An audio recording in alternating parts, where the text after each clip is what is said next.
ಲೋಕೋಪಯೋಗಿ ಸಚಿವ ಸತೀಶ್ ಜಾರಕಿಹೊಳಿ ಸದ್ದಿಲ್ಲದೆ ದೆಹಲಿಗೆ ಹೋಗಿ ಬಂದಿರುವುದು ಕೂಡ ಕಾಂಗ್ರೆಸ್ನಲ್ಲಿ ಸಂಚಲನ ಮೂಡಿಸಿದೆ.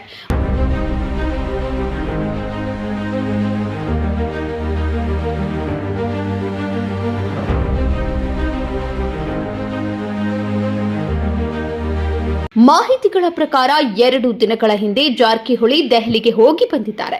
ಕಾಂಗ್ರೆಸ್ ಹೈಕಮಾಂಡ್ ಜೊತೆ ರಾಹುಲ್ ಗಾಂಧಿಯನ್ನು ಭೇಟಿ ಹಾಕಿದ್ದಾರೆ. ಬೆನ್ನಲ್ಲೇ ದೆಹಲಿ ವರಿಷ್ಠರ ಭೇಟಿ ನೀಡಿರುವ ವಿಚಾರ ಭಾರಿ ಕುತೂಹಲ ಮೂಡಿಸಿದೆ. ಮತ್ತೊಂದೆಡೆ ಪರಮೇಶ್ವರ್ ಕೂಡ ಭೇಟಿ ಮಾಡಿದ್ದಾರೆ.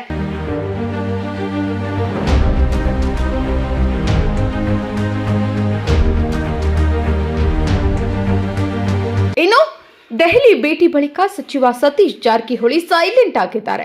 ಮಾಧ್ಯಮಗಳಿಗೆ ಯಾವುದೇ ಪ್ರತಿಕ್ರಿಯೆ ನೀಡದೆ ಅಂತರ ಕಾಯ್ದುಕೊಂಡಿದ್ದಾರೆ. ಇತ್ತೀಚೆಗೆ ಪರಮೇಶ್ವರ್ ಅವರ ಜೊತೆ ರಹಸ್ಯ ಸಭೆ ನಡೆಸಿದ್ರು.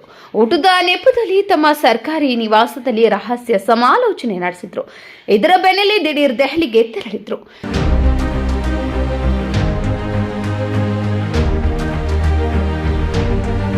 ಸತೀಶ್ ಜಾರಕಿಹೊಳಿ ಪರಮೇಶ್ವರ್ ಅವರಿಂದ ದೆಹಲಿ ವರಿಷ್ಠರ ಭೇಟಿ ವಿಚಾರಕ್ಕೆ ಪ್ರತಿಕ್ರಿಯೆ ನೀಡಿರುವ ಗೃಹ ಸಚಿವ ಪರಮೇಶ್ವರ್, ಸಿಎಂ ರೇಸ್ ಏನೂ ಇಲ್ಲ, ನಾನೇನಕ್ಕೂ ಭೇಟಿ ಮಾಡ್ತೇನೆ, ಅವರೇನಕ್ಕೂ ಭೇಟಿ ಮಾಡ್ತಾರೆ. ದೆಹಲಿಗೆ ಹೋದ್ರೆ ಹೈಕಮಾಂಡ್ ಭೇಟಿ ಮಾಡೋದು ಸಂಪ್ರದಾಯ, ಹಾಗಾಗಿ ಅವರು ಹೋಗಿ ಭೇಟಿ ಮಾಡ್ತಾರೆ. ಎಲ್ಲದಕ್ಕೂ ರಾಜಕೀಯ ಬಣ್ಣ ಹಾಕೋದು ಬೇಡ ಎಂದಿದ್ದಾರೆ.